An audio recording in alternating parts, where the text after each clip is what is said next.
Ladies and gentlemen, welcome back to the Jedi Council Chambers. I am UrzaMaster. With me, as always, Jedi Master Psyllium Maas and Lord Uther. We are the Graying Jedi podcast. And today's episode dives into the streets of Mos Espa in the book of Boba Fett. And I think we'll have a lot to say about this episode. But first, I believe Lord Uther wanted to shout out one of our subscribers here at Pending Rebrand who's been with us since the very beginning. So, Lord Uther, why don't you take it away? Seeing as we're growing by leaps and bounds every week, we want to make sure we go to and recognize our loyal listeners from almost day one. Clay Romer, you've been listening to us for a very long time, was talking to your pops the other day and said she was telling us how much you love the podcast. So we appreciate you being with us for however many episodes we've had now. We're on number 33 of the Graying Jedi. Yeah. So, 33. yeah, we're Larry Birding it right now. So, perfect. Clay, thanks for listening. And anytime you want to drop some comments, and maybe we'll see you in the future. Who knows? Maybe guest spot, Clay. You never know what can happen. Right down below. Shout us out. Share us to your friends. If you got friends who like Star Wars, we are here for you in the Jedi Council Chambers. But Jedi Master Psyllium Maas, walk us through what happens behind the scenes of the streets of Mos Espa, of Tatooine, of the Book of Boba Fett. Thank you, Jedi Master UrzaMaster. Thank you, Jedi Master Lord Uther. And thanks to all of you, Graying Jedi fans, loyalists, Padawans, first-timers, long-time listeners, and yes, yay Clay. We know we'll do you proud. We have Chapter 3 of the Book of Boba Fett, The Streets of Mos Espa. First aired on January 12th, 2022. It was directed by Robert Rodriguez, who is one of the showrunners of this episode. He had also done Chapter 1. Jon Favreau, as usual, behind the keyboard for the writing. And this one was a veritable who's who of guest stars, in which people that you don't normally associate with the Star Wars universe turned out to do their part and play their parts in Mos Espa. We had Danny Trejo as a Rancor trainer. We had Stephen Root as a devious water seller. We had Sophie Thatcher from Showtime's Yellow Jackets and 20th Century Studios' The Boogeyman as a rebellious youth with a brightly colored speeder. We had Kerry Jones playing Black Chrysanthemum. He actually made his first appearance in Chapter 2. He is a Wookiee bounty hunter, freed from the gladiatorial pits, and has been working for the Hutts, in particularly the twins, who in the current storyline, since we have parallel storylines going on between Boba's past and present, the Hutts are moving in to try and take what was once Jabba's, and they have Black Chrysanthemum as their Wookiee enforcer. Now, what's fun for Star Wars fans who appreciate a deep dive is that this is the first time Black Chrysanthemum has been in visual media. Previously, he was only a character in the Marvel Star Wars runs, the modern Star Wars titles that began in 2015, and he's made appearances in their Marvel's Darth Vader and Marvel's Dr. Aphra. So for people who had read the comic books and had followed along, this was exciting to see him in the flesh, in the fur, and he was played by Kerry Jones. I also wanted to give a couple of shout outs, not that Wesley Kimmel needs any, being the son of a famous talk show comedian on ABC. But we mentioned Wesley when he was a young Mandalorian foundling in his appearances. And he is also the young Tusken Raider boy who, thankfully, as events occur later in this episode, point out, we're not shown his ultimate fate on screen, but it is suggested, and we'll talk about that shortly. And also actor David Pasquesi, whose name rolls so easily off the tongue, He is the shifty assistant to the mayor of Mos Espa, and he brings such a delightful, bureaucratic, distracted air in all of his sequences. And I chuckle now. I laughed out loud when I first witnessed him, because he is the perfect slimy, two-faced, double talk, management speak type official that I know you've run into in the office, break room, or at some point in your long and storied careers. You know who this is. And he just does such a great job with the scenes that he has. In fact, this episode actually lets him, out from behind the desk or in the throne room and lets him spin his wheels, so to speak. But I just love his portrayal. He's a villain, but he's a villain by 1,000 regulations and the weaselness of it all. So hats off, David Pasquesi, for that. This episode, it did have its share of A Tempest in a Teapot. Again, you had to kind of maybe at first blush just sort of react to what was going on narratively and then be able to piece it together perhaps on a subsequent reviewing or reviewings.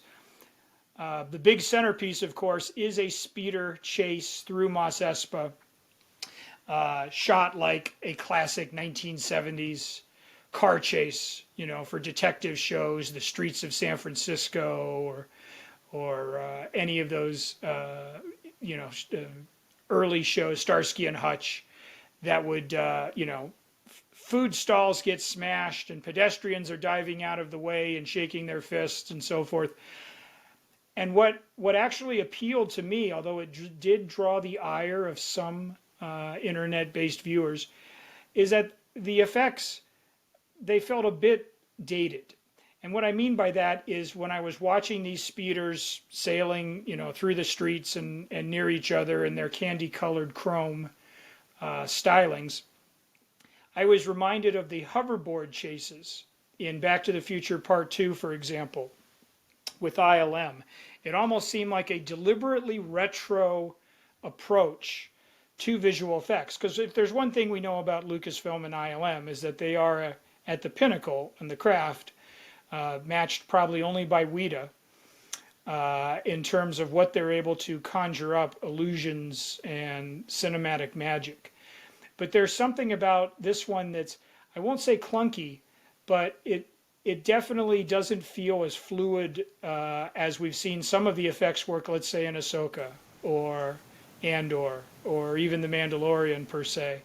And I think that was part of the point. I think it goes back to Rodriguez aping the stop motion creatures of Ray Harryhausen in the first episode, when Boba and the Tusken child and the Rodian have to confront that 4 or 6 armed monster in the desert. And it looks like something straight out of the 7 Voyages of Sinbad or Clash of the Titans. I think he was sort of, in a way, sort of paying tribute, if you will, and trying to make it look a little bit, pastiche, a little bit less than shiny and brand new. And like I say, some fans were bothered and took to chat rooms to denounce the series, Rodriguez and all of his ancestors. But I dug it because I could see sort of the visual cues that led me to, reminded me of other ILM projects from the late 80s. The Harry and the Hendersons and the Batteries Not Included and so forth. And so I thought that this wasn't something that was just done as a rush job and, we just couldn't get the effects. I thought that it actually was a fun little wink to that style of there. And then we have the tragedy. We have the Nikto bike gang. Now, the Niktos are the ones who've been harassing people in bars. We saw them burning up a homestead that looked similar to the Owen Lars's stead in episode 4, in the very first chapter of Boba Fett.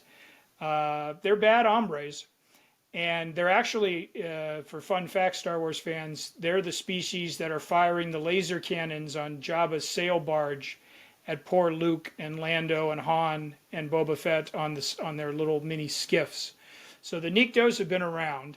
Their current makeup kind of makes them look a little bit like the Jem'Hadar, and there's a Star Trek DS9 reference for all of you. And if you like Star Trek, don't forget to check out the Warp Core, our dueling parallel science fiction analysis of that classic Trek show from the past, present, and future.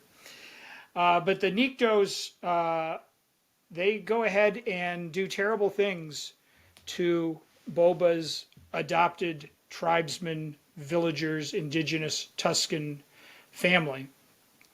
And like I said, we don't actually see a juvenile body, but we will assume that nobody made it out. We do see the leader of the Tusken clan's fallen form.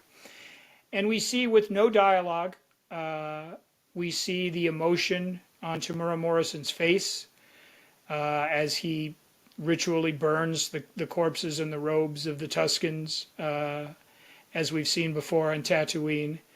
And once again, to echo points in our previous Graying Jedi episode, podcast number 32, we're feeling for these guys now.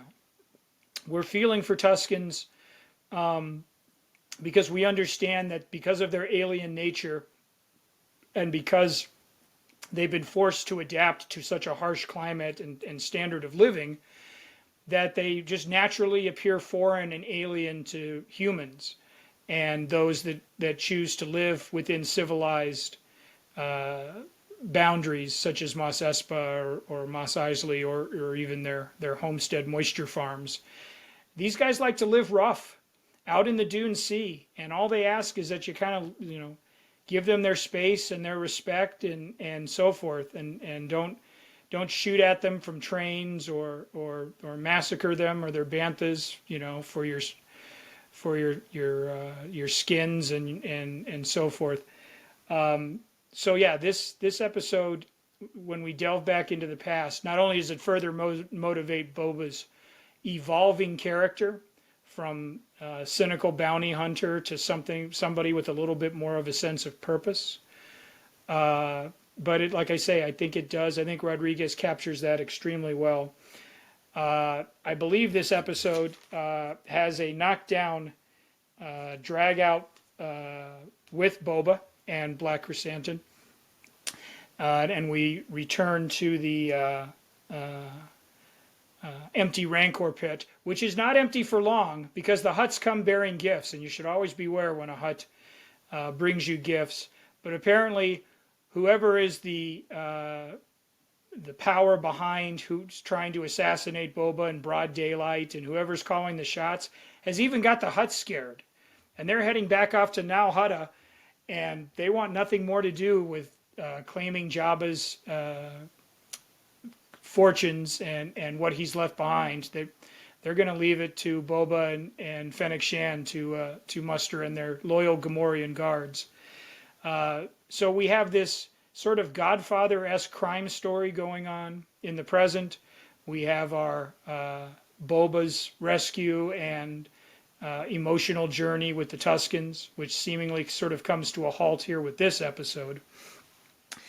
And, I mean, we've got a pet Rancor. And, gentlemen, I mean, honestly, before you have any slings and arrows, perhaps, at how you felt about candy-colored speeders and retro special effects, can you not consider the simple joy of being presented with a baby Rancor, a la a depressed one, but one that, as soon as they imprint on you, they'll be loyal for life?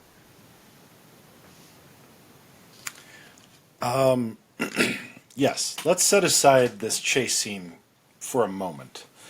The Rancor with Danny Trejo, I mean, there is nobody who could make that come off as more BA than Danny Trejo.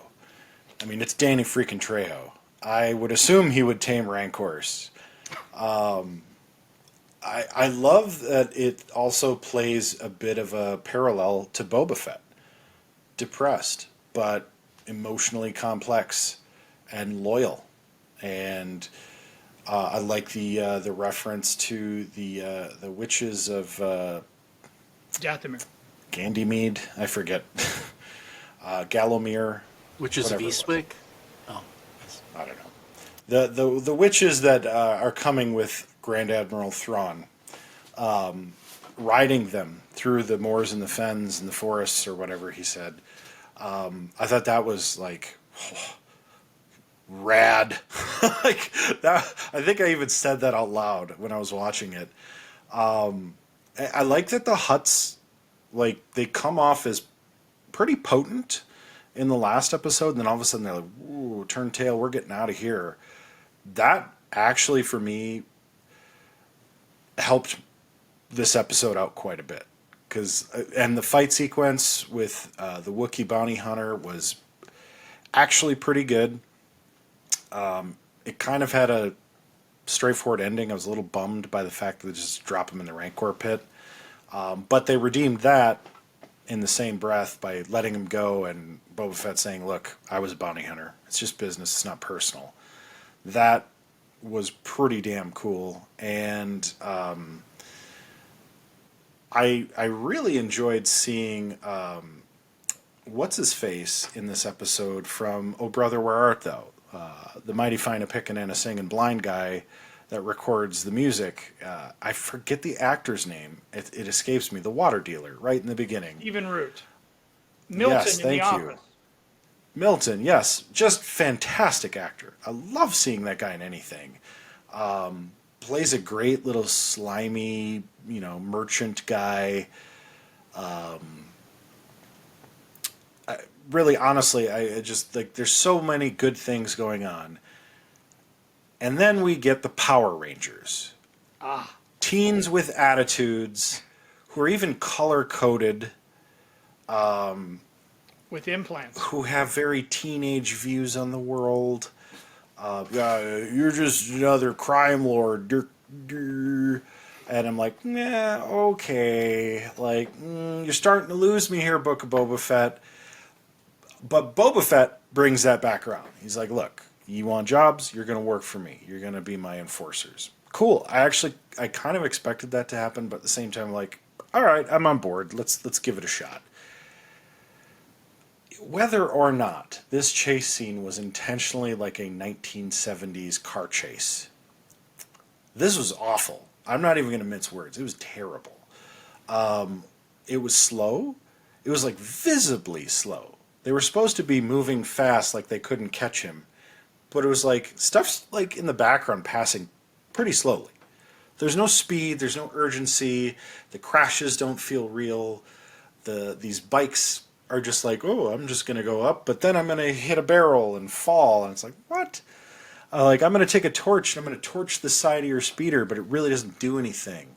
I'm gonna mess up your speeder engine, it really doesn't do anything, and then you just sort of spin out into some fruit, and then you're just sitting there like in freaking Grand Theft Auto, like when you go to hijack somebody's car and they're just sitting there and they're smiling, and then you just pull them out of the car and they're like, "Hey, wait a minute!"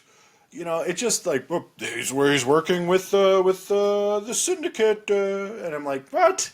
Like, come on!" I like that character a lot. He is absolutely like the great little slimy middle management guy. But man, that whole sequence really killed this episode for me in a big way. Now, I can't stop thinking of them as the Power Rangers. Like, this whole setup of them coming under Boba Fett's wing, even in the fight sequence with the Wookiee, which was a pretty cool fight sequence, it's like Zordon getting attacked in his big beam, and then, the Rangers are in there, and Alpha 5 gets in on the fight, and, it's just like, those big green dudes I've always thought are just like putty-looking sort of puds, and I'm like, oh man, like, Fennec Shand, sort of redeems this fight, but, I mean, she could be the mystical gal that's from the Power Rangers movie. For you Power Rangers fans, yes, I own it. I have it on VHS. It's a fantastic movie. I did love the Power Rangers back in the day, but it's cheesy. If they would have had a line at any point in this episode about fighting the Hutts with the power of friendship, I'd have just thrown my TV out the window. I'm like, all right, you can't directly rip off a Power Rangers episode. Like, it's just not going to happen. So, yes, despite all of the good things in this episode, Danny Trejo cannot save it from being essentially a Power Ranger story. But wait, there's more.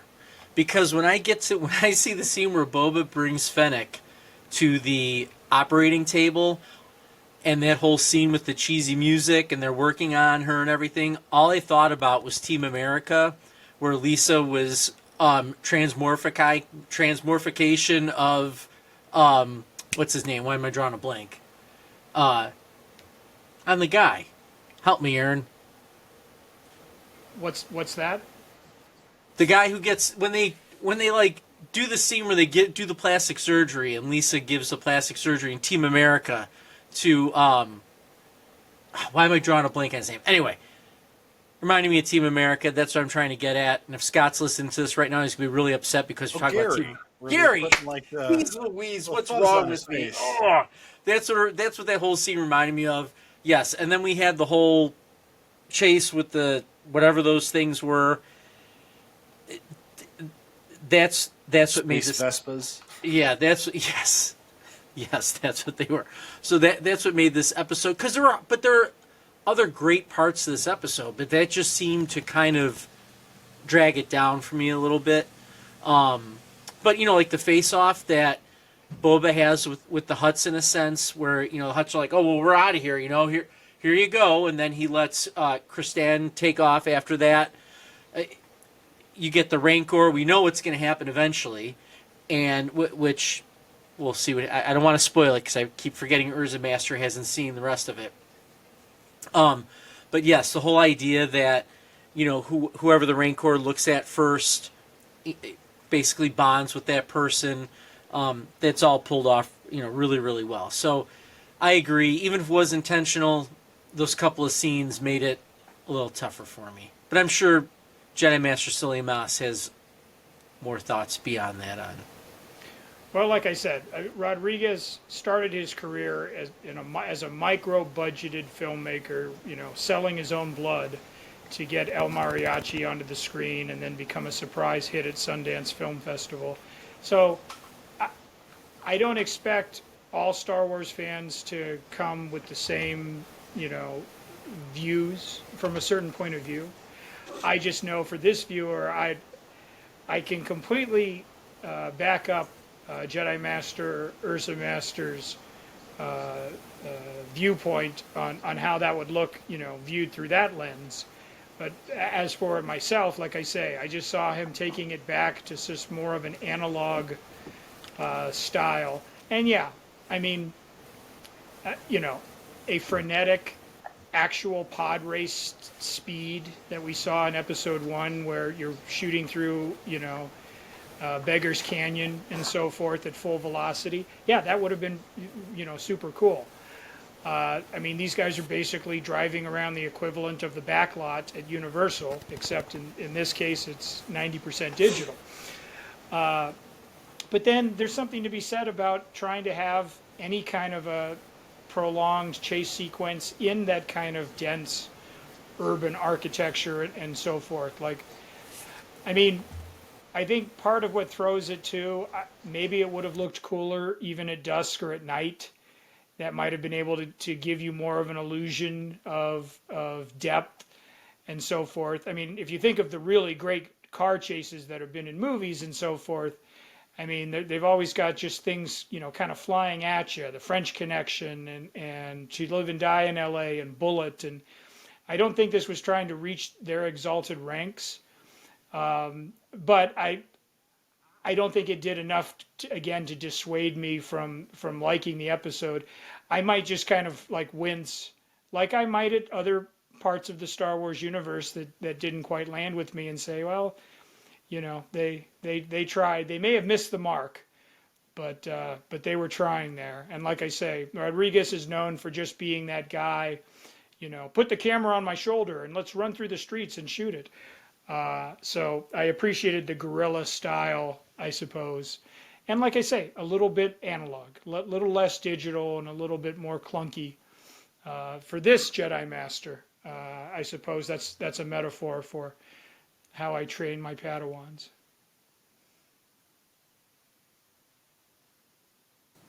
Well, with that, I do think it's worth noting that the Kyber Crystal ratings should respect the episode holistically.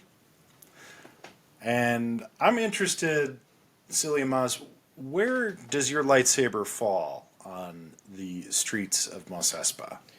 Well, I think to some degree this won't surprise our loyal viewers and people like Clay who have been following us all along. I have obviously believed that Star Wars exists, breathes, and thrives in the green zone. But there are varying shades of green and varying things. And so I think don't concentrate necessarily on the color that I've selected, but on the outsized importance or perhaps diminished role that it has.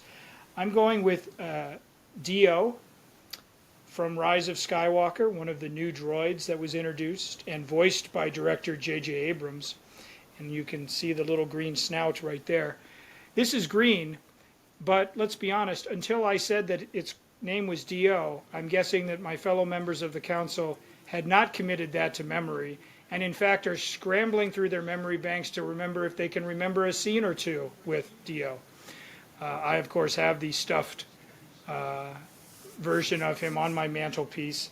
So I guess what I'm saying is it's a green, but it's kind of a green that recedes into the background and doesn't really call attention to itself, because there'll be a lot stronger, deeper hued Fortress of Solitaire from Krypton greens, I'm sure, down the road. So it's a minor green. Well, anyone that brings up that travesty, Rise of Skywalker, I'll go next, but we'll have that discussion at some other point. I'm going to go Purell Blue, and let me tell you why.